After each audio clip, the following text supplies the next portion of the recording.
Okay, so today is a special day. Today is the 14th of Kislev, Yudalet Kislev. It's a special day because that's the day that in 1929, yes, the Rebbe got married with the Rebbetzin. And I know it's many, many years ago, and we might think like, what difference does it make? Because on the surface, we cannot even see them in this physical world anymore. But every act of goodness and kindness, every mitzvah stays forever. And to build a union, to build a family together, and the marriage and all of that it's something special. So even though perhaps we cannot celebrate physically with the Rebbe and the Rebbetzin here, obviously they're celebrating in heaven, because something special, something godly is forever. And there's many special things that the Rebbe had taught us from this day. And one thing I would say, and then we'll continue to something else because we have so much what we want to say, but I did want to mention that the Rebbe said that this day connected him. He said, it connected me with you, because the previous Rebbe didn't have any sons. The Rebbe was his son-in-law. So really, the Rebbe became Rebbe because of his wife, because the wife was the daughter of the previous Rebbe. The Rebbe was also from the same lineage. He was like a fourth cousin to the Rebbetzin, so he was also Schneerson. He did not take the last name. She had the name Schneerson, and he had the name Schneerson. They continued. I mean, they both had the same, because their great-grandparents were, they had the same great-grandparents. The third Lubavitch Rebbe, the Rebbe is named after him, and the Rebbetzin is named after that grandma, and the Rebbe after the grandpa, this Rebbetzin Chayamushka and the Rebbe. But it's important to mention, and I know today when I was davening last night and so on, I was saying I should, get more, all of us, whether we're married or not, to concentrate on the things. If we are married, to think how important it is, to have a good relationship and being, forgiving and so on. And those of us who are not married, for whatever reason it is, the relationship we have with friends, with children, whatever it is, to think, to meditate, to be happy, because a wedding is something happy. It's a simcha. We dance, we eat, we celebrate, we spend lots of money for that one night, and people bring gifts, right? It's very special. So it brings a lot of, happiness and joy in life. So we know it's a wedding of special people that were the heads of so many, leaders of our generation, both the Rebbe and the Rebbetzin, and so much we learned from them. So it should awaken a lot of happiness in us, a lot of joy, and we should just be happy with everything that we have and try to look at the cup that is half full, because it's hard to have the cup 100% full, because after all, we are in exile. It's not Moshiach here 100%. God willing, Moshiach should be here soon 100%. But meanwhile, the cup is not always full, and we should be able to have the joy and actually enjoy the half a cup or the 3/4 of a cup that is full, and not concentrate on the quarter or whatever it is that is empty, right? Because it's not going to help us concentrate on that. I also want to say that we want to dedicate the class for the shlucha of the Rebbe to the Virgin Islands. I think I mentioned to you last week, was a very sad accident. She fell into the water. Her baby fell into the water. They were walking by the water. The baby, the 4-month-old baby, unfortunately perished, and she was buried last week. The mother, God willing, should be okay. Her name is Henya Bas Bracha Dvoraleya. She is still unconscious. And we're all davening and saying Tehillim and doing many mitzvahs that Hashem should bring her a full recovery, because she fell into, she jumped into the water to save the baby, and she couldn't, and then she got drowned, and thank goodness they took her out, and God willing, she should be able to wake up from her unconsciousness and come back to her old self 100%. Amen. So we're dedicating the class to her well-being, and obviously if we can remember, when we say Tehillim, again, Henya Bas Bracha Dvoraleya, and when we light candles tomorrow night, whatever we can, give tzedakah in her honor, that Hashem should bring her refuah shlema, amen, amen. She should be able to come back to her family, to her community, and so on and so forth. Very unfortunate story. I mean, it's impossible to comprehend even. And Monday night and Tuesday is another special day, is the Yutet Kislev, the 19th of Kislev. And perhaps some of us remember that the 19th of Kislev is the day that the first Rebbe of Chabad, the Alter Rebbe, went out of jail. And that's why I asked Jeanette, where are you? When the Alter Rebbe was arrested, he was arrested because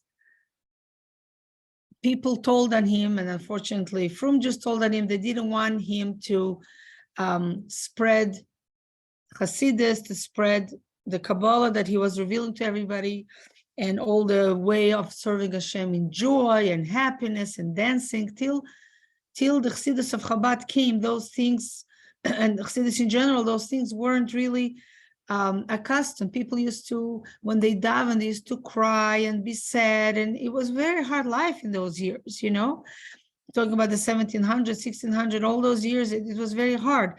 And when the Baal Shem Tov came and then the Alter Rebbe, they introduced a new way that we should be happy. It's true, it's very hard in Galut, and God willing, Moshiach will come soon, but if we are sad, we have to worship Hashem, we have to work Hashem besimcha, with happiness. So we have to be happy. And there are many things that the other Yidden Jews did not like, and they didn't know what to do to stop the Alter Rebbe. So what did they do?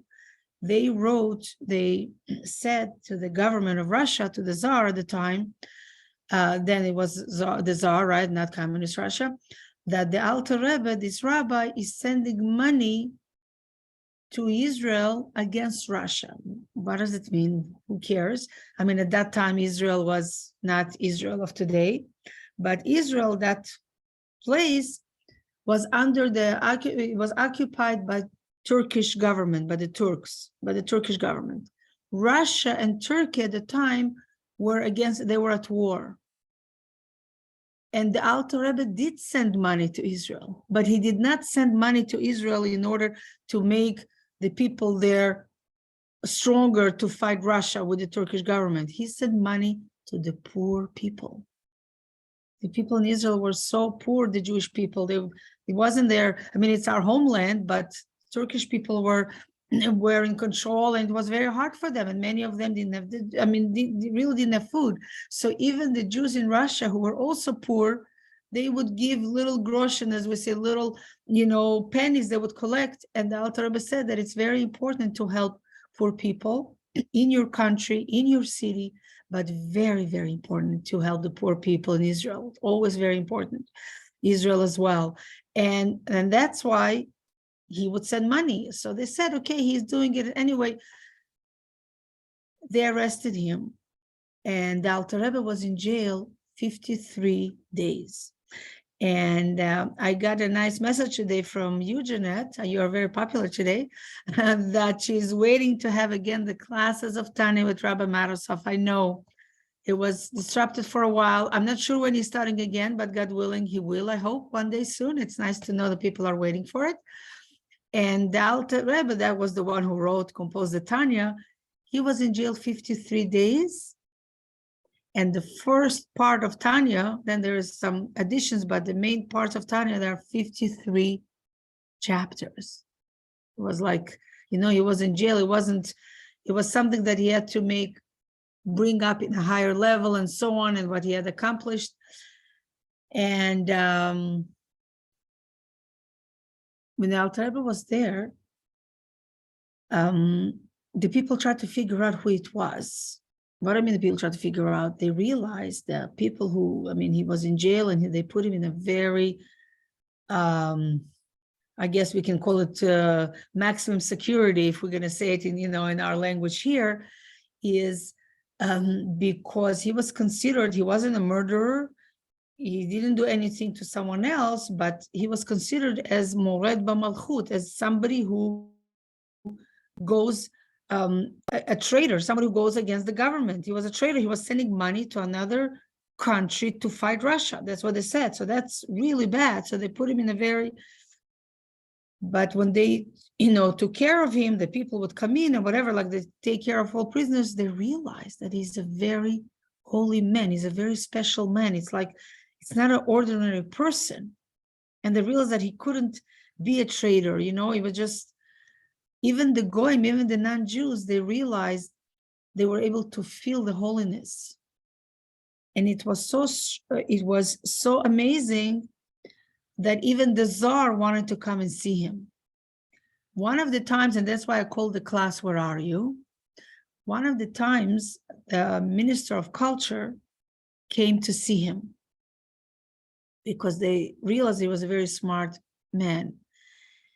And when he came in, he was speaking with the Alter Rebbe and so on and so forth.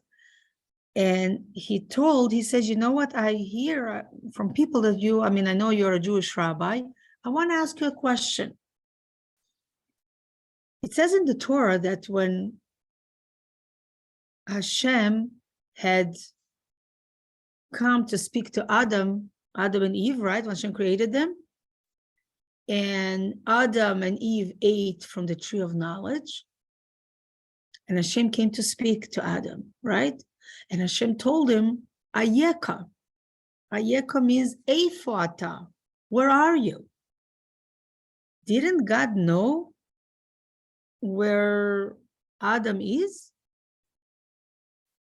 So the Alter Rebbe told this minister the answer that the commentary Rashi is saying. And he told him, why?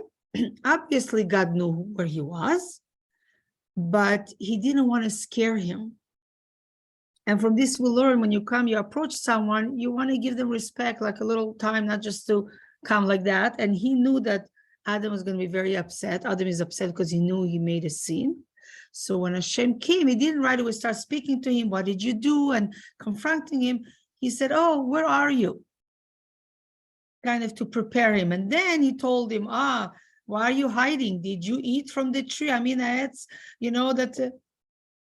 So this minister, he was a very learned man in Torah, the Russian minister. And he told Alter Rebbe, I know that answer. That one I know. I want to know what you are thinking. I want to know what is your look at it. What do you think? What did Torah mean to tell us when they said, if you don't mind to put it on mute. Whoever is on the iPhone, thank you so much.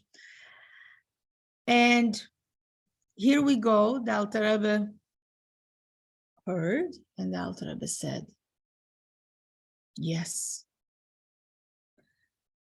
Yes, Your Highness Minister. This is a question that Hashem, that God is asking every single individual every day. Ayeka, where are you? What are you doing with your life? What are you doing with your time? How are you using all the blessings I'm giving you? How are you using all the talents that I'm giving you? Are you using it for holiness? Are you using it for good? How are you using the wealth that you have? We're not talking, you don't have to be very wealthy. You can have a little bit and still help, right? And so on. And then the Alter Rebbe looked at him and the Alter Rebbe said, you are, I don't know exactly the age, the number, maybe it was in the 50s, but the Alter Rebbe told that minister exactly his age. And he said, you are, let's say, 56 years old, whatever the number was. Amazing that the Alter Rebbe knew, obviously, the Ruach HaKodesh, in divine, spirit that he had. He said, you are so and so old. What did you do in your life? How many people did you help? How many special things did you actually do to be proud of? And so on and so forth. And obviously that minister was like shocked. How did he know how old he was? Those years, people didn't know. Who would share that info? Remember, there was no Instagram and no Facebook and no WhatsApp and no nothing, no phones, no nothing. You knew you could have meet the czar or the ministers in the street. If they did not wear their special clothing, you would never know who they are. because people didn't, there were no pictures, people didn't know, just drawings, right? I mean, who knew how people look? Nobody knew. People didn't see it's, and he realized that the Alter Rebbe was a very holy man. And although there were many incidents with the Alter Rebbe, and then it came to the Tsar. And the Tsar decided that he wants to come and visit the Alter Rebbe. But he didn't want the Alter Rebbe, the Rebbe that wrote the Tanya, to know that he's the Tsar. He wanted to see if he will know him, to see really if he's really a holy man, like he was able to know the age of this person, this, and the Alter Rebbe didn't make a big deal out of it. He just, and they saw how much he's teaching and like the way he spoke and the way, they saw they're dealing with not just a very intellectual person, extremely intellectual, extremely, smart, but very holy too. So the Tsar put on civilian clothing and he came to the jail and he entered the cell of the Alter Rebbe. And as the Tsar was entering the cell, the Alter Rebbe got up. And he stood up and he said the blessing that you say when you see a king. He was a real king, the Tsar. And he gave him he told him, you're the Tsar, he gave him your majesty, he gave him a special blessing, special recognition, special respect, and he got up. So the Tsar said, why are you doing that? Don't you see I'm just a regular person? What do you think? Who do you think I am? And the Alter Rebbe smiled. Anyway, the Tsar realized that he knew he was. So he told him, after he tried to trick the Alter Rebbe, he said, how did you know who I was? You never saw. So the Alter Rebbe told him, it says, in the Torah, it says that the kingdom, Malchuta, the Arak, Malchuta, the Rekia, that the kingdom of heaven and the kingdom of here, of this earth, there are many similarities. But he wanted to tell him is that he says, when you walked in, I knew it was a king. Because you being a king, you have some aura, you have something special, not as Hashem, obviously, but there is something there because it's the kingdom, it's a king, a queen, there's special, you have to do a special blessing when you see them and in a special thing. And we hope that they are good kings. So he said, when you walked in, I felt there was a king walked in. And that's why I got up. And that's why I said the blessing. And that's why I said what I said. You could imagine how amazed he was. And then all those stories, they understood that it was just a blood libel, if I may. It was just something that they said that Alter Rebbe was a traitor. He was fighting Russia. And he said, I was never fighting Russia. I was sending money to Israel for the poor people and so on and so forth. And obviously, it's very important for me to mention because Monday night and Tuesday is a very special Yontev, Yutas Kislev, because the Alter Rebbe went out of jail. And if they did not let the Alter Rebbe go out, God forbid, if they, God forbid, did something terrible, then the whole Hasidus, the whole wealth that we have of Hasidus, of Kabbalah, that we can understand, it would all stop. Because the reason they arrested him is because there was a kitrug, there was a, I don't know how to say that in English, there was talk in heaven against the Alter Rebbe. And they were saying how the Alter Rebbe is revealing so many secrets and so many things, girls, that we know now, that we're learning now, that we know when we learn Tanya and Chumash and many of the things that we learn together and that we know we read in Chabad.org and talks of the Rebbe years ago. Nobody knew. Great sages didn't know. What I mean years ago before the Alter Rebbe. Great Chachamim, great Tzaddikim didn't even know. Only Yechidei Sgula, very few Kabbalists would know it. Not simple people like ourselves, young children. So in heaven, the angels, they said, why is the Alter Rebbe revealing all those secrets? He shouldn't. And because up there was they were thinking, they were fighting with it and saying, should the world enjoy this light? Is it time to reveal it? Because Chassidus and Kabbalah should have been, it's supposed to be revealed. This is the Torah of Mashiach. When Mashiach will come, that's what brings us closer to Mashiach. Or we shouldn't. And that's why in this physical world, the Alter Rebbe was arrested. It wasn't just, it happened to be. It was all connected. And when the Alter Rebbe was in jail, it's known that two great tzaddikim came to visit him. How did they come to visit him? Nobody was allowed to go in. Well, they came to visit him from Shammai, from heaven. They both passed on in a physical sense. The Baal Shem Tov and the Maggid of Mezrich. The Baal Shem Tov was the first one that started Hasidus, then the Mezricher Maggid, the Maggid of Mezrich, and then the Alter Rebbe. And they came to visit him in jail. And when they came as a soul, right? They were angels, they were souls. And when they came, the Alter Rebbe asked them, should I stop spreading Hasidus? Should I stop spreading those amazing Torah secrets that nobody knew till now? Because obviously I was arrested for a reason that in heaven they don't want me. And they told him, no, there was a talk against it, so on and so forth, but a big war, I should say, against it in heaven, but we won. And when you go out, you should even do more and spread more Chassidut and learn and teach more and so on and so forth, that the well springs of Chassidus should continue more and go everywhere like a spring, that the water just goes, because this will be the Torah that will bring Mashiach. As we know that the Baal Shem Tov, one of the times that the Baal Shem Tov had Aliyat Neshama. Aliyat Neshama means, you know what Aliyah, right? Aliyah, like you go up to the Torah, or when you move to Israel, it says you make Aliyah. Why? Because Israel is higher, not just physically, but spiritually, it's higher than all the other countries. So when somebody goes to Eretz Yisrael, goes to live in Israel, you say you make Aliyah, you go up, you go to the Torah, you go up spiritually, you make a mitzvah, you make Aliyah. And the Baal Shem Tov, it's known that many times when he would sit with his Hasidim, with his students, they knew that he wasn't here.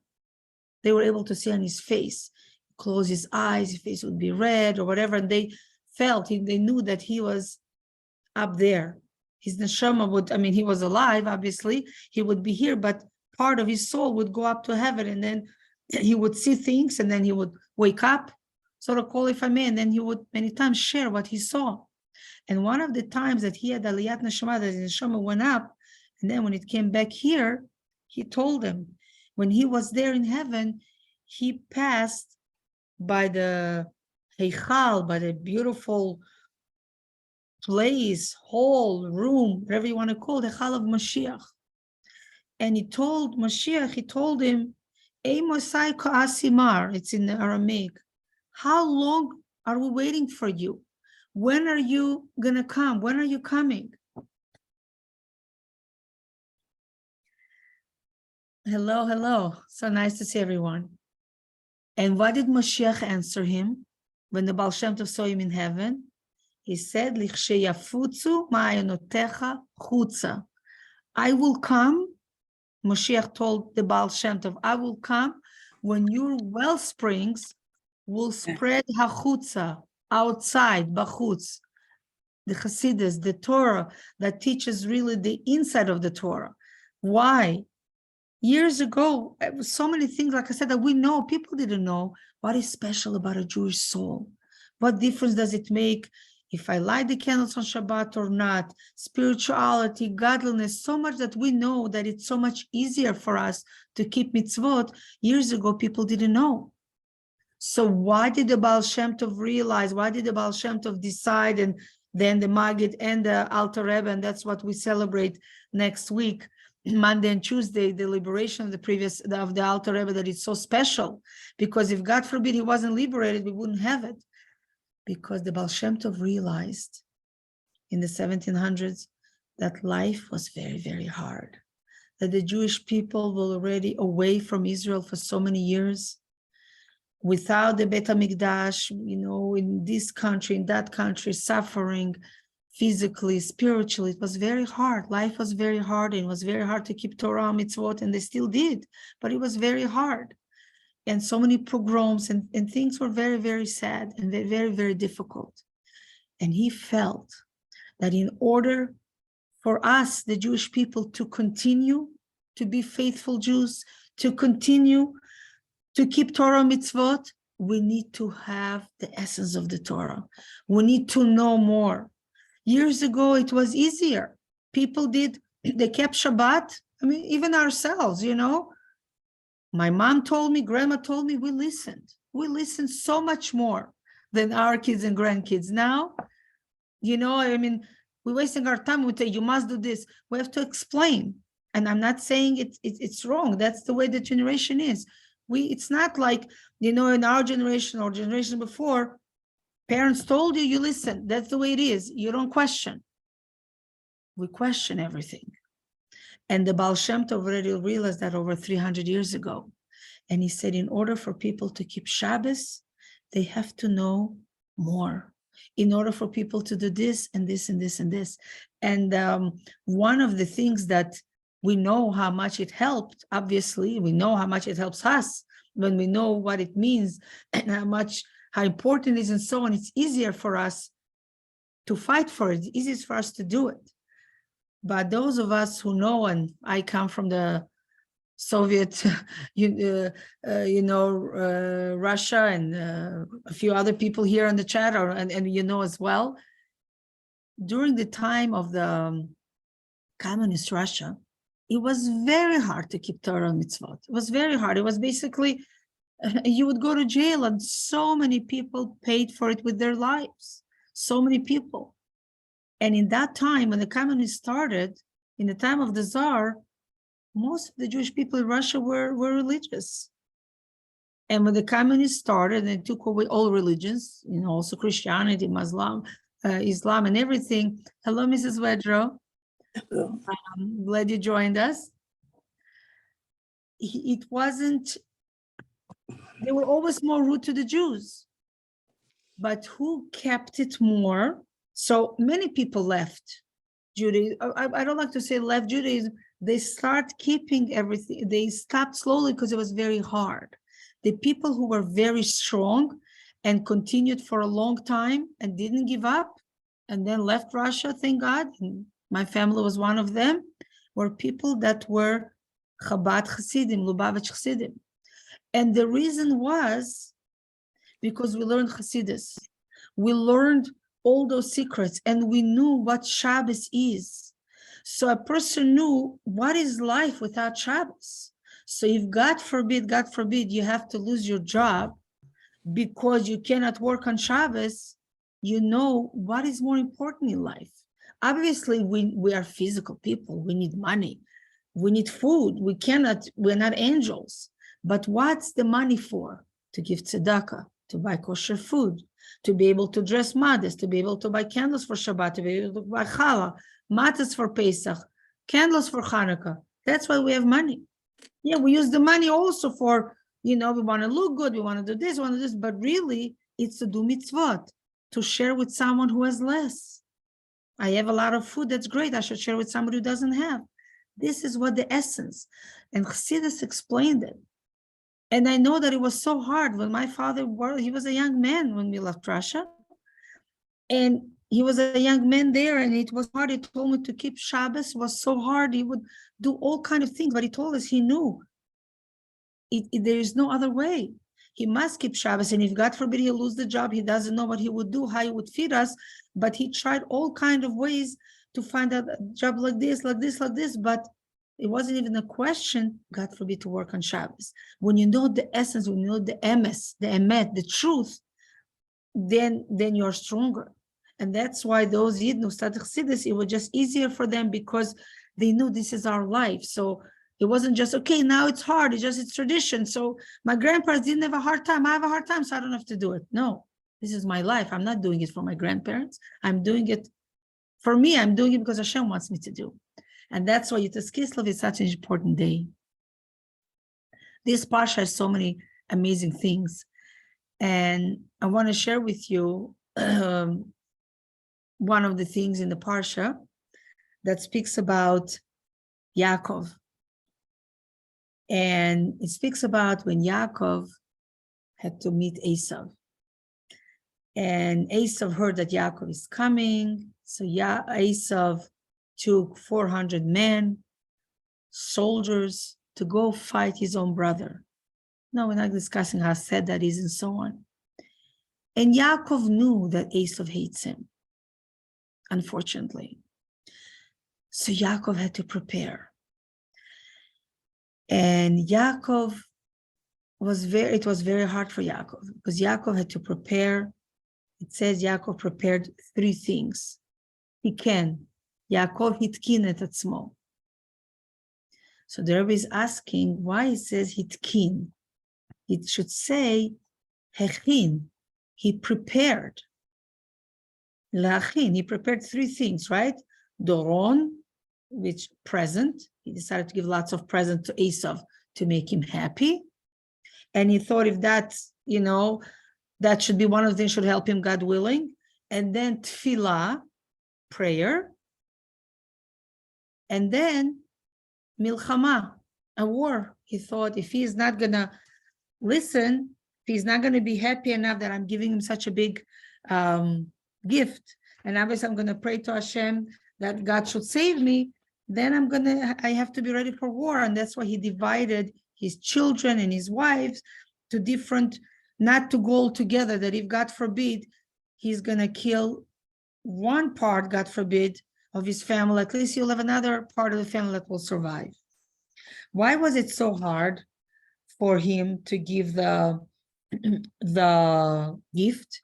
Because the gift for Yaakov wasn't just the money and all the cattle and everything that he gave him, but he had to give him part of the spirituality that Yaakov had.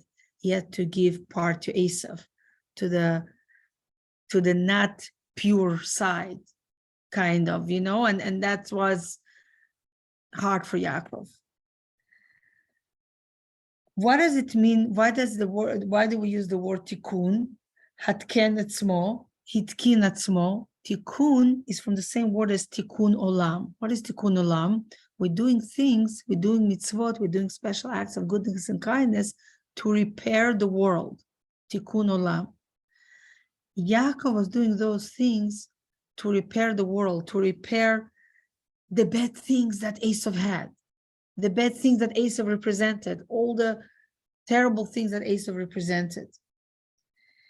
And it was not easy. And he needed lots of help from Hashem, and that's why he davened. Now, why was it hard? Because those 3 things that Yaakov did, a gift, prayer, and a war, they contradict each other. Why? A gift comes from the midah of the attribute of chesed, of kindness. You give a gift out of kindness. It's not a bill. You don't have to pay it. You don't have to give a gift. You want to give a gift. It's nice. You go for a simcha, somebody's birthday, somebody's wedding, bar mitzvah, bas mitzvah, whatever that is. You come to them for Shabbos, you come to their house, you bring a gift. This is shows of kindness because you are being kind, you're being nice. So this is one thing Yaakov had to do, show kindness with a gift. The other thing that he did is he prepared himself for war, milchama. War is judgment, the din. It's not something pleasant, it's din, it's judgment. You're judging someone, you're a judge, he has to protect himself. The guy wants to kill him, Esau. So he has to go for war. This is judgment, the midat hadin, the attribute of din. And then tefillah, the prayer, is connected to rachamim, to mercy. When you pray, you ask for the empathy of Hashem, for the rachamim, for Hashem to have mercy on you. So it's 3 different things that are very different. Here is kindness, here is judgment, the opposite of kindness, and here is mercy. So it's hard. 3 things that really hard to do all in the same time. It's something that is against your nature. And Yaakov has done it.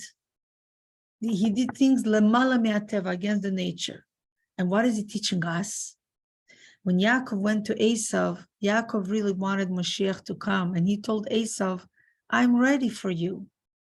I've already did took away all the bad things, like all the kedusha, all the sparks of a godliness that was in by Lavan Harami, by his father Lavan, who was such a wicked person. He said, I took all the good things from there. I am ready. I did many mitzvot there. I am ready for Mashiach. Are you ready? Asa wasn't ready. Asa was still an evil man. He still wanted to fight and kill and do all the bad things. So the world wasn't ready yet for Mashiach. Yaakov was, but Asa wasn't. And that's what the Rebbe is telling us, that Yaakov prepared 3 things to meet Esav. And they were not coinciding with each other, right?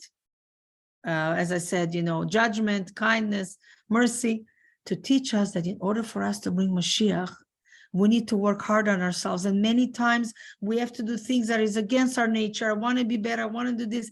I really, it's hard for me. It's hard this, but we're doing all those things to do the tikkun olam, to make the world a perfect place, to do things just to make other people happy, obviously ourselves as well, in the right way, in the Torah way, because we want Mashiach to come. And I want to share with you towards the end of the class, I would like to share with you now a story, an amazing story that I heard from my sister-in-law, Mrs. Zaltzman from Toronto, my oldest sister-in-law.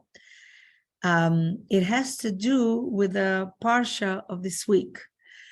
In the Parsha of this week, when there's the story of the Shechem, Hamor ben Shechem, who in the city of Shechem, that he raped, unfortunately, the daughter of Yaakov, Dinah. As you know, it was terrible. And then her brothers really were upset, and they said that you shouldn't be, something like that should happen, God forbid, to a Jewish girl, to a daughter of Yaakov. And then they came in, they took her away, they killed the people there. We're not going to the whole story, but it was something that they have done, to teach people a lesson, and they took the sister and so on. And the nations could have started, the other nations could have started fighting with them. What do you mean this? You come and you kill people and so on and so forth. And it says, Vayhi chitat Elokim. There was the fear of Hashem on the other people there in the land of Israel, well, in the land of Canaan, where Yaakov and his sons lived. And nobody did anything. Haya chitat. Chitat from the word of fear. Now, I want to tell you that there is, I'm just going to take a book. Well, I can explain to you. And some of us in this group are learning it every day. Chitat, or in Ashkenazic pronunciation, we say chitas. Chitat is fear. Also, chitat is an acronym of 3 Hebrew words. Chumash, chitat, right? Chatata. Chumash, Tehillim, and Tanya. That every day we learn a little bit of Chumash. It's the Parsha of the week, part for that day. Tehillim, the part for the month, the date of the Hebrew month, we say Tehillim, Psalms of David, and we learn a part in Tanya. So the Chumash, the 5 books of the Torah, we finish in the whole course of a year. The Tehillim we finish once a month because it's divided into 30 days. And the Tanya will finish in the course of a whole year. And now, next week, by Monday, we're going to finish the Tanya, and we're going to start learning the Tanya again on Tuesday, on Yutet Kislev, because it's considered Rosh Hashanah for Chassidut, the beginning of Chassidus, Rosh Hashanah for Chassidus of the Alter Rebbe. An amazing story. I hope all of you are up and all of you are listening. I had goosebumps when I heard the story, and I actually shared it with the rabbi, and he said, yeah, he heard that story before. My sister-in-law said that she had, and it has to do, okay, so what I want to say, that when we say chitat, chumash, tilim, and tanya every day, it's something very special. It brings the fear of the nations against us, protects us in our daily life, and we'll learn the Rambam, the Sefer HaMitzvot, the book of mitzvot of the Rambam. All those daily things are very special. If some of you want to know a little bit more how to do it, you can ask me privately. You can go to Chabad.org and you can look the daily Tanya, the daily Tehillim, the daily Chumash, and you'll be able to see. The gentleman he was on a Shabbos, visited my sister-in-law and my brother in Toronto. He was a Persian Jew, from California that happened to be, that had to come to Toronto, and he stayed at my brother's house. I know my sister-in-law, their home is always open. Whoever needs to come, any guest, whoever, she doesn't know how to say no. She always takes people. Amazing hachnasat orchim they're doing to strangers, to people who are traveling that need help and so on. Really, really remarkable. And she said that that gentleman from Iran that lives in California, he was there. He said that when he was younger, he was involved with what I'm going to share with you. It was very interesting how the Rebbe obviously knew. And about 2 years before the revolution of Khomeini in Iran, the Rebbe sent people to Iran to visit the Jewish people there. And Rabbi Hechtel was Shalom, and the people came, and this visitor, this Persian Jew, told my sister that he remembers when people of Chabad came and they were trying to encourage the people of Iran to leave, and especially children. And they sent this one sent then thousands of Hecht, following the Rebbe's directions, he sent thousands of visas, of American visas, to Iran to take children out from Iran. And about thousands of kids, 3,000 or so kids, many, many kids left. Nobody knew why the Rebbe was doing it. And then the revolution happened, unfortunately. Also, something else the Rebbe had asked, and it's something very common, that there is hundreds of thousands of places that the Tanya Kadisha, the holy book of Tanya, was printed. Even by us in Alberta, last summer, a Tanya was printed in Canmore, in Didsbury, I'm not sure if in Banff. Tanya was printed in Calgary, in Edmonton. There were, when you open the Tanya, you see inside, it says where it was printed.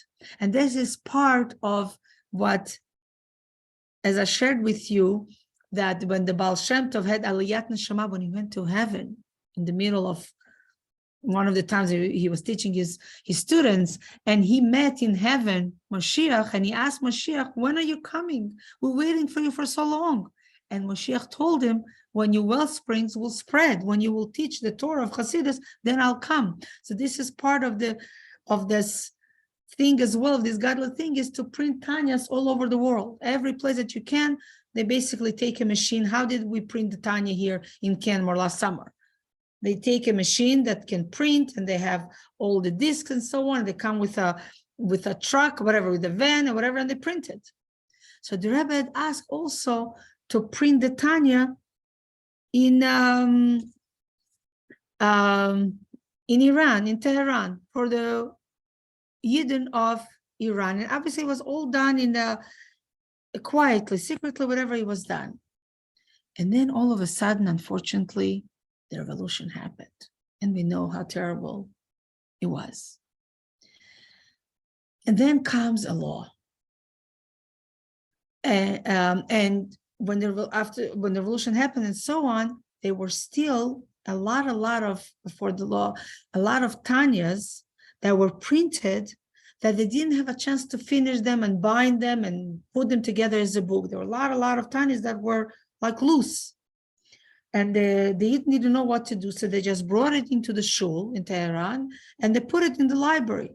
So the library there had lots of, like in a corner, lots of Tanyas, like messy, laying there, not finished. And then the whole thing, so it was so a big upheaval, nobody had finished yet to do it. And then came a law that was called, as we say in Hebrew, Chok HaTihur, the decree of cleanliness. What did Khomeini say, Ymach Shmo, his regime? That everybody within a month has to destroy anything that they have that has a stamp of the Shah, that has any connection to the kingdom, which goes all the way to Koresh, who was the son of Esther, who helped to build the Beit HaMikdash, right? Anything that has to do with the royal family has to be destroyed. no documents, no books, no pictures, nothing. Everything has to be destroyed within a month. And the law was that if you don't destroy everything within a month, if you are caught, you're going to be punished severely. And if you're going to be caught and they're going to find out that you specifically did not destroy it, death penalty. Terrible. What do you do? And this man is saying to my sister-in-law that he remembers that it was a very big tzara, very big thing, didn't know what to do. And the rabbi at the time, I wrote down his name. He lives now in New York. He is the rabbi of the Iranian Jews in New York. His name is Rav Yehuda Azirchian. Rav Yehuda Azirchian didn't know what to do. And they thought, okay, how will they destroy everything? The Kihila, the people that lived, the community in Tehran, it was a very old community going back thousands of years. They had so many special things. They specifically made, coins, gold coins that had, when it was 2,500 years for the thing of Koresh, for his, his royalty and the king, the Shah stuff they had there. They had so many papers and so many how should I say, mismachim, documents with the stamp, so many books that were printed, so many books also like Jewish books that had his stamp and the different things that they did to honor the king. It was impossible, even if you wanted to destroy it. Within a month, it was thousands of articles. And they were so lost. How are they going to destroy it all? Where are they going to do it? How quickly are they going to do it? It was impossible mission that this terrible dictator gave to his people. And they didn't get a chance to do anything. And the month had passed on. And all of a sudden, Rabbi Yehuda Azarchian, who lives now in New York, is sitting in the shul. He was obviously a younger man. And the secretary comes in, and the secretary tells him, we have visitors. I just have that's terrible. We have visitors at the door. 2 Persian police officers, whatever, came to speak to you. Obviously, he understood. They came to see if everything that has any connection to the Shah, any connection to the king was destroyed. And they did nothing. Rabbi Yehuda Azarchian said that when he heard it, he almost fainted. He knew that his life was the end of his life. He said Shema Yisrael.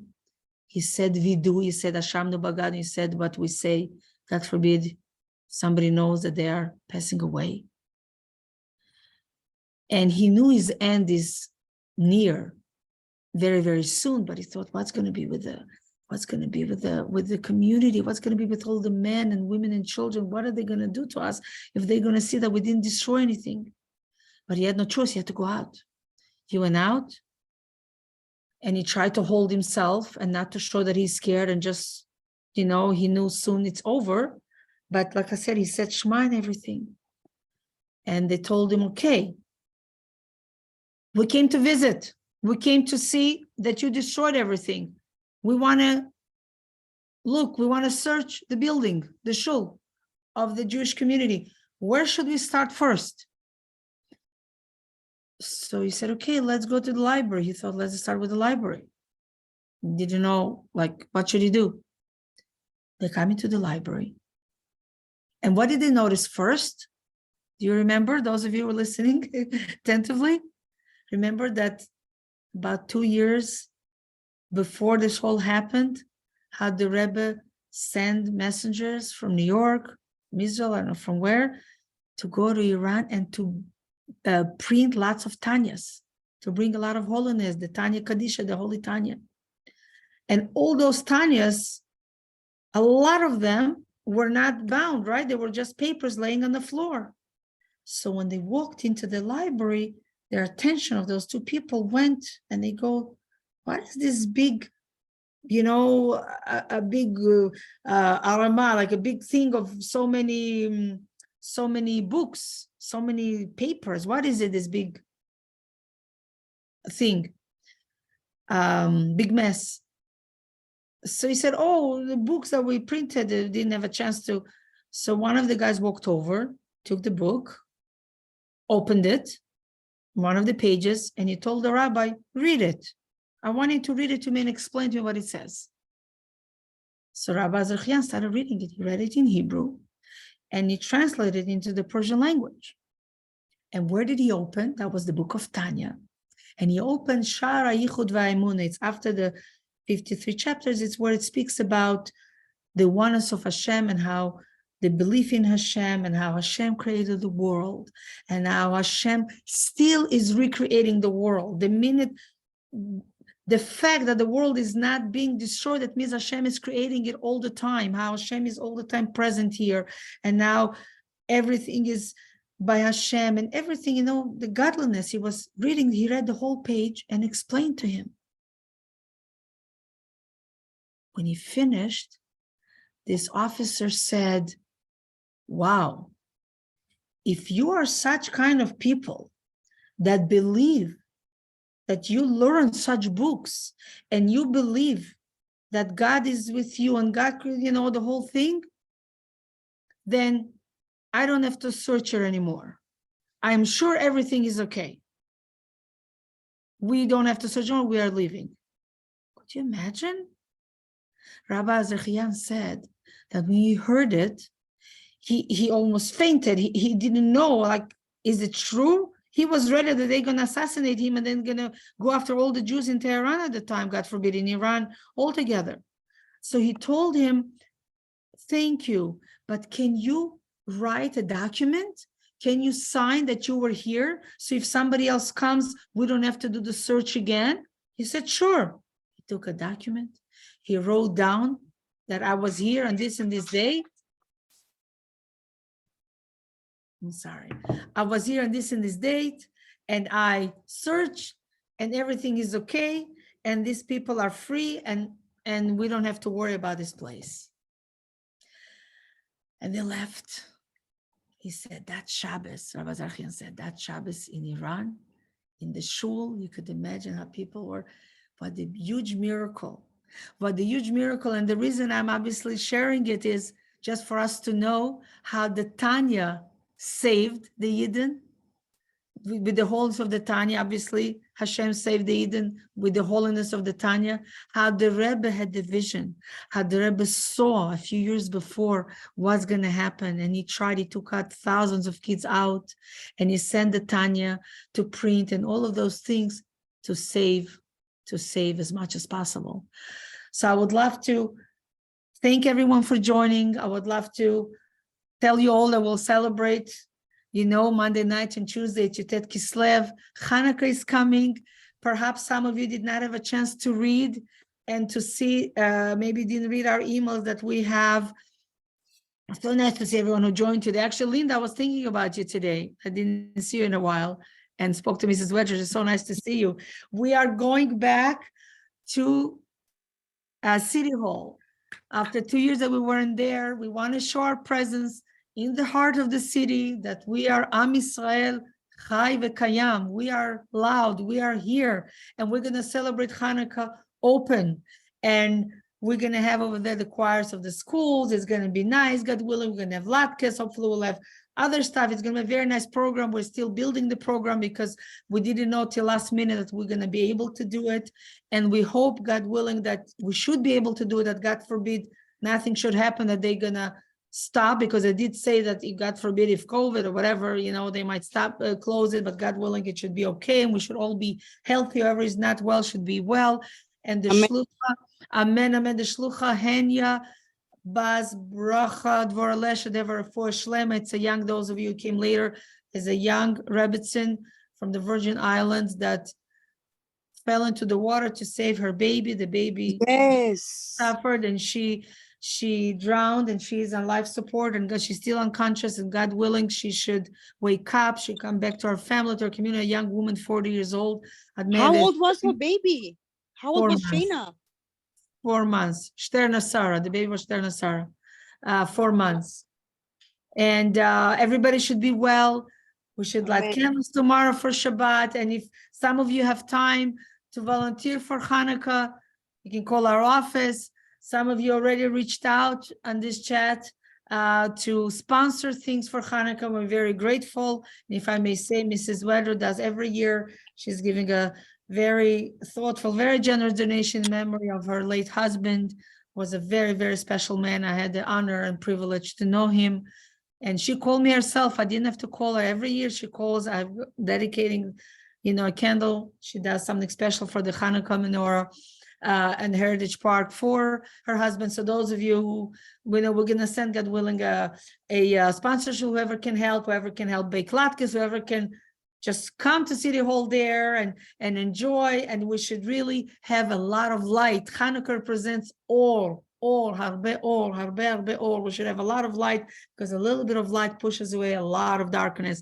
And we should celebrate with happy hearts, that everybody should be well, that this shlucha Henya Bas Bracha Dvoraleah should be able to return to her family, that her little children and her husband, they should be able to, it's enough that they lost, unfortunately, their baby sister, they should be able to celebrate together even before Hanukkah. She should be well, come back to herself.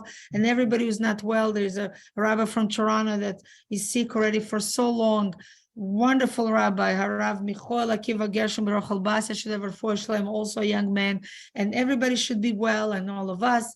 Amen, amen. Happy Hanukkah and Shabbat Shalom. Rochel, thank you, Rochel. Shabbat Shalom, thank you. My pleasure, my pleasure. So nice to see you all, and we should have a lot of strength, and we should be proud who we are, Yidden, and learning Hasidus and learning Tanya. Many of the things that we shared is from there. It's a very special sefer, a very special book, a very holy book, and Hashem should save us all the same way as He saved the Jews in Tehran during that time. Should save us all from everything, from the outside forces that are hurting us and the inside forces that are hurting us. When we have anxiety, when we are sad, when we are worried, when we feel lonely, when we feel alone, when we feel down, when we feel depressed, these are not easy things. It's an enemy that is within us, that is not allowing us to be happy, not allowing us to enjoy life. And it's very hard, very hard when we have mental, how should I say, difficulties, whatever it is, and all of us are going through it at times. Some of us more often, less often, it's very hard. So Hashem should save us and help us to get out when we have moments like that. And we should be really have true happiness, and be able to enjoy the beautiful life Hashem is giving us with the coming of Mashiach very soon. Shabbat Shalom. Shabbat Shalom. Shabbat Shalom.